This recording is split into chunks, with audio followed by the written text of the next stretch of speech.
একাদশ শ্রেণীর ভর্তি ফি অনলাইনে এবং অফলাইনে তোমরা কিভাবে পূরণ করবা, ভর্তি ফি জমা দিবা, সেটা তোমাদেরকে আমরা আজকে দেখাবো। অনলাইনেও বেশ কয়েকটা প্রসেস দেখাবো। এর মধ্যে তুমি কোনো একটা প্রসেসের মধ্যে হয়তো বা ভর্তি ফি জমা দিবা, টাকা পরিশোধ করবা, অথবা তোমরা যারা অফলাইনে টাকা দিবা তোমরা কিভাবে ব্যাংকে গিয়ে টাকা দিবা বা কোথায় কি টাকা দিবা আমি তোমাদেরকে ক্লিয়ার করব। দেখো, অনেক শিক্ষার্থী টাকা জমা দেওয়ার নিয়ে অনেক কনফিউশন, কারণ দেখো ভর্তি যে টাকাটা সেটা অনেক বেশি। কোনো জায়গায় 3,000 টাকা থেকে শুরু করে 30,000 টাকা পর্যন্ত ভর্তি ফি জমা দিতে হয়, এবং টাকা জমা দেওয়ার পরে অনেক করণীয় রয়েছে। যেহেতু এখানে কলেজের একটা প্রসেস অনেকে বুঝতে নাও পারো, তাই ক্লিয়ার করব। চলো, যারা ফেসবুকে দেখছো ভিডিওটি শেয়ার করে দাও, বন্ধু বান্ধবদেরকে জানিয়ে রাখো, ফেসবুক পেজটি ফলো দাও, ইউটিউবে যারা দেখছো অবশ্যই একটা লাইক দাও যদি এই ভিডিওর মাধ্যমে তুমি বিন্দুমাত্র উপকৃত হও, আর অবশ্যই আমাদের সাথে যুক্ত থাকো সাবস্ক্রাইব করে। তো আমরা ভাই যেটা নিয়ে কথা বলছিলাম, আগে আমি তোমাদেরকে অফলাইন ব্যাপারটা ক্লিয়ার করি। অফলাইন মিন হচ্ছে কলেজগুলোর সরাসরি তাদের কাছ থেকে টাকা নিচ্ছি, অথবা কলেজগুলো বলছে তোমরা ব্যাংকে যাও, ব্যাংকে গিয়ে জমা দাও, গিয়ে আমাদেরকে এসে রসিদটা দিও। সো দুইটা প্রসেস রয়েছে। আমরা যে কলেজে পড়াশোনা করেছিলাম, যখন আমি পড়তাম, আমি ভর্তি হয়েছিলাম কলেজে তখন 2013, তখন অত অনলাইন ছিল না। তখন আমাদের কি হয়েছিল তোমাদের প্রসেসটা আমি একটু বলি। সবগুলো কলেজে ওই নিয়মগুলো এখনও রয়ে গেছে, বিশেষ করে গ্রাম পর্যায়ে কলেজগুলোতে অফলাইনে কলেজ থেকে যেতে হবে ব্যাংকে গিয়ে একটা রিসিপ্ট কাটতে হবে, আমি কলেজের টাকা পরিশোধ করতে আসছি, যেখানে আমার নাম, আমার ইনফরমেশন, এসএসসি রোল নাম্বার এবং হচ্ছে বেসিক ইনফরমেশনগুলো লেখা, একটা ফর্ম থাকবে যেটা আমি আমার এডমিট কার্ড দেখে লিখতে পারতাম। লিখে আমি ব্যাংকে জমা দিতাম, তার আমার টাকাটা রেখে দিত এবং একটা রিসিপ্ট আমাকে দিত, ব্যাংক রিসিপ্ট, যেটা আমি এসে জমা দিতাম। কোথায় এসে জমা দিতাম? আমি কলেজের যে রুমটা আছে যেখানে টাকা জমা নেয় বা অফিস রুম বলে, সেখানে জমা দিতাম। আবার এমন হয়েছে যে কলেজ থেকে একটা রিসিপ্ট কেটে দিত, যেখানে একটা কপি ছিল কলেজের, একটা কপি ছিল ব্যাংকের, একটা কপি ছিল স্টুডেন্টের। সো আমরা যখন টাকা জমা দিতাম ব্যাংক এক কপি রেখে দিত, আর বাকি এক কপি কলেজ রাখতো, এক কপি আমরা রাখতাম। তো এরকম একটা বিষয় ছিল। মূলত এই কলেজগুলো এখনও এই অফলাইনে টাকাটা নিচ্ছে, তোমরা ব্যাংকে গিয়ে টাকা জমা দিবে, অথবা দেখা যায় অনেক সময় কলেজ নিজেরাই তাদের ক্যাশ কাউন্টারে টাকাটা জমা নিচ্ছে। এক্ষেত্রে তুমি তাদের কাছে একটা ফর্ম দিচ্ছ, সেটা সে ফিল আপ করে তোমাকে একটা কপি দিচ্ছে, তার একটা কপি রাখতেছে। ওভারঅল সব মিলে তোমরা একটা কপি তোমরা পাবা, স্টুডেন্ট কপি পাবা। সেক্ষেত্রে স্ট্যান্ড কপি না দিলে স্ট্যান্ড কপি সব অবশ্যই নিয়ে আসবা, কারণ যেহেতু তুমি টাকা জমা দিয়েছো তার একটা প্রমাণ রসিদ দরকার, নয়তো পরবর্তীতে কিন্তু ভর্তি না হইতে পারে, দেখা গেলো টাকা এদিক ওদিক হইতে পারে, টাকা মাইট দিয়ে দিল। সেক্ষেত্রে এই বিষয়টার প্রতি খেয়াল রাখবা। অফলাইনে খুবই কম ব্যাংক আছে যারা কিনা সরাসরি টাকা জমা নেয়। বেশিরভাগ কলেজই অফলাইনে, খুব কম কলেজ আছে যারা টাকা নেয়। বেশিরভাগ কলেজই কিন্তু তোমার অনলাইনে টাকা নেয়। এবার আসি অনলাইনে টাকাটা কীভাবে নেয়। আমরা তোমাদেরকে কয়েকটা কলেজ দেখাচ্ছি, যার মধ্যে প্রথম রয়েছে তেজগাঁও কলেজ। তারা কীভাবে টাকা নিচ্ছে। আমি সিটি কলেজটা দেখাবো তারা কীভাবে টাকা নিচ্ছে। এই কলেজগুলো যেভাবে টাকা নিচ্ছে, ওভারঅল বিভিন্ন কলেজ এমনভাবেই টাকাটা নিবে। সেই দেখতে পাচ্ছ আমি বর্তমানে আছি তেজগাঁও কলেজে। এখানে অনলাইন পেমেন্টের একটা অপশন আছে। এখানে এই যে দেখতে পাচ্ছ অ্যাডমিশন বা অ্যাপ্লিকেশন, এই যে দেখতে পাচ্ছ অনলাইন পেমেন্ট, এখানে গিয়ে একজন স্টুডেন্ট এই যে দেখতে পাচ্ছ এখানে ক্লিক করে সে তার পেমেন্টটা কমপ্লিট করবে। কিভাবে পেমেন্ট কমপ্লিট করবে আমি আপাতত একটা দেখাচ্ছি, তোমরা এই জিনিসটা দেখে নাও। এসএসসি 27 শিক্ষার্থীরা, তোমাদের জন্য চলে এসেছে নাইট 24 পাবলিকেশনের বাংলা A+, ইংরেজি A+, ও আইসিটি ম্যাজিক। এই বইগুলো কিনলে তোমার কোনো গৃহ শিক্ষকের দরকার হবে না, কারণ বাংলা প্রথম পত্রের গদ্য কবিতা ও দ্বিতীয় পত্রের সবকিছু এবং আইসিটি টপিক ভিত্তিক সবকিছুর ব্যাখ্যা এবং এমসিকিউ অনেক সুন্দরভাবে দেওয়া রয়েছে। ইংরেজি প্রথম পত্র দ্বিতীয় পত্রের সবকিছু সুন্দরভাবে অনুবাদ পাবা। সিন আনসিন গ্রামার এবং রাইটিং পার্ট খুব সুন্দরভাবে এই বইতে দেওয়া আছে। প্রত্যেকটা বই রকমারির বেস্ট সেলার বই। প্রত্যেকটা বইয়ে কিউআর কোড পাবা, যা স্ক্যান করলে ভিডিও ক্লাসগুলো তোমার ফোনে চলে আসবে। তাই এখনই অর্ডার করো তাদের ওয়েবসাইট অথবা ফোন নম্বরে কল করে, চাইলে রকমারি থেকেও তোমরা অর্ডার করতে পারো।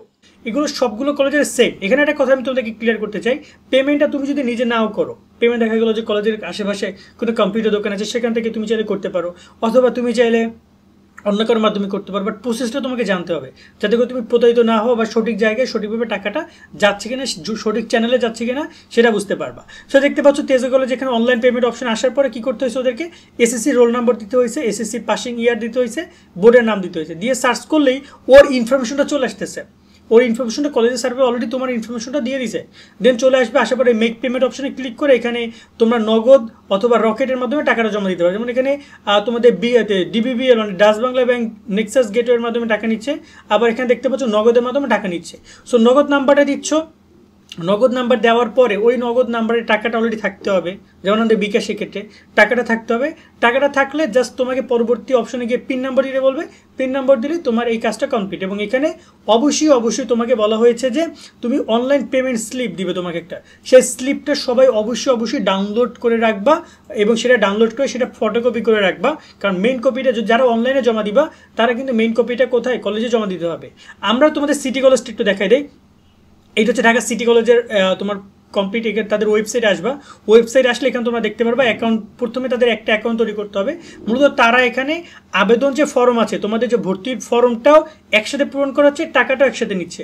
এরকমভাবে অনেক কলেজ ভর্তির ফর্ম একসাথে পূরণ করবে, টাকাটা একসাথে নিয়ে নেবে, দুইটা কাজ একসাথে হয়ে যাবে, দিন শেষে তুমি দুইটারে রিসিপ্ট পাবা।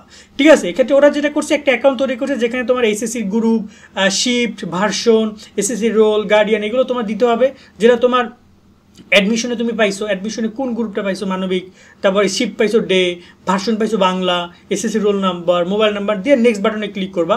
করার পরে তোমার এখানে সব তথ্যগুলো দেখাবে, যেমন লামিয়া সুলতান তোমার নামগুলো দেখাইছে, তোমার ফাদারের নাম্বার, এগুলো টুকটাক দেখাবে। বাকি ইনফরমেশনগুলো যেগুলো ফিল আপ করা নেই সেগুলো ফিল আপ করতে হবে। সবগুলো কলেজে এমনই যে প্রসেসটা আছে।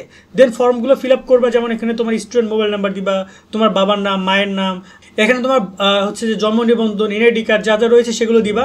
এবং এসএসসি পরীক্ষার তথ্য দিয়ে তুমি এখানে কোন এসএসসি কোন বিভাগে পড়েছো, স্কুলের নাম কি, তা পরীক্ষা তোমার এসএসসি রোল নম্বর কত ছিল, সেই তথ্যগুলো দিবা। নর্মালি অ্যাকাউন্ট তৈরি করতে হচ্ছে। এরপরে সবার শেষে দেখতে পাচ্ছ এখানে তোমাকে ইমেজ আপলোড করতে বলবে, student image, father image, mother image. তো এগুলো কম্পিউটার দোকানে গেলে তুমি ছবি নিয়ে যাবে, স্ক্যান করে আপলোড করে দিবে, মোবাইল থেকে করলে মোবাইল স্ক্যান করে আপলোড করে দিবা। ঠিক আছে, এবং এখানে আপলোড করার পরে পরবর্তীতে তুমি পরের স্টেপে যাবে। এখানে গিয়ে তোমাকে সাবজেক্ট সিলেক্ট করতে হবে, যেটা নিয়ে আমরা কথা বলেছি এর আগের ভিডিওতে, যেমন বাংলা, ইংরেজি, আইসিটি সবার থাকবে। দেন নৈবেচনিক বিষয় হিসেবে তুমি তিনটা নিবা আর গ্রুপ সাবজেক্ট নিবা একটা।